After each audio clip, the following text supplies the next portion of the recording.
juga bisa sebagai fasilitator untuk anak-anak, terutama untuk anak-anak yang tunanetra yang rendah. Itu masih bisa kita bimbing, kita arahkan. Untuk anak-anak tunarungu bicara itu juga mudah sekali kita arahkan. Untuk anak-anak tunanetra mudah sekali juga kita arahkan. Beda lagi dengan anak yang autis ADHD, itu masih perlu bimbingan. Jadi gurunya ya kembali lagi ke konsepnya cenderung bersifat konvensional atau teacher center seperti itu Bapak Ibu.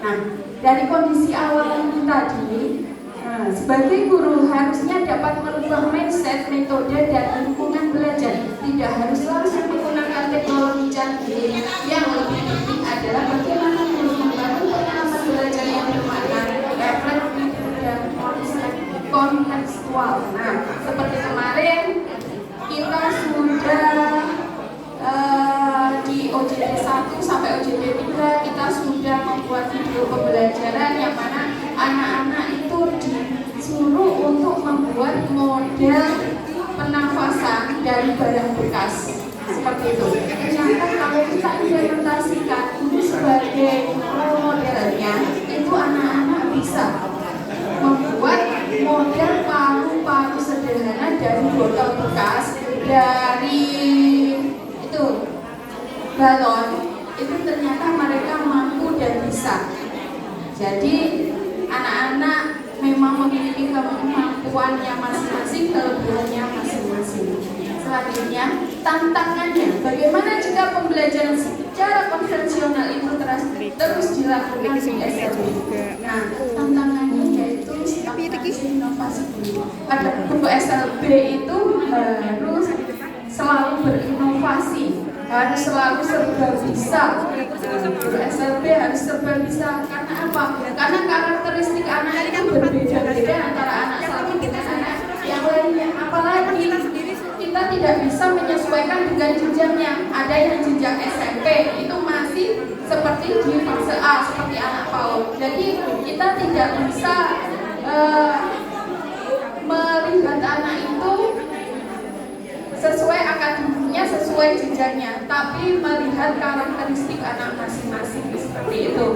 Jadi dengan adanya seperti itu, seorang guru harus merubah paradigma menuju pembelajaran mendalam yang aktif, kontekstual, dan berpusat pada peserta didik agar lingkungan SLB benar-benar mampu membentuk anak mandiri, percaya diri, dan berdaya sesuai potensinya. Seperti di sini, anak-anak juga mampu menyembuhkan pada sistem pernapasan, dan di sini untuk siswa-siswinya juga mampu membuat model paru-paru sederhana dan mampu mempresentasikan. Berarti anak-anak juga mampu untuk percaya diri dan juga mandiri.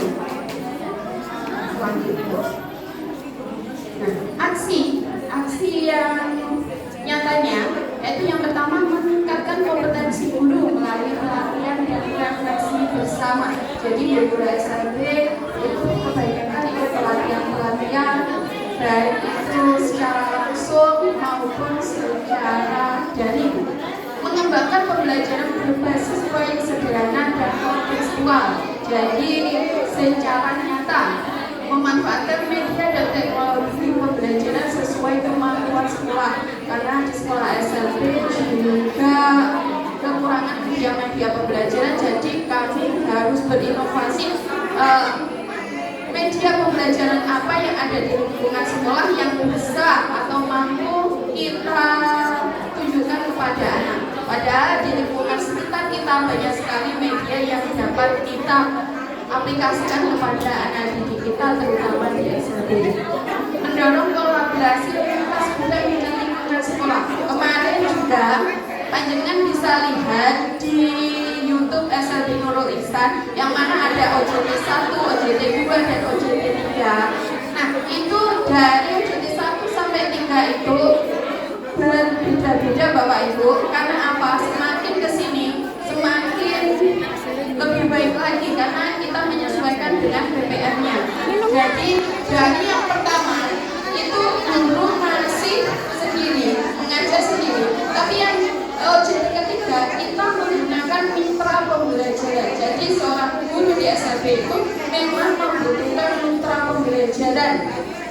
seperti ada gurunya namanya guru keterampilan gitu Bapak Ibu. Nah, guru keterampilan, jadi di kelas itu harus ada kolaborasi antara guru keterampilan, guru matematika, guru bahasa Indonesia supaya lebih mengena dan bermakna pada anak didik kita.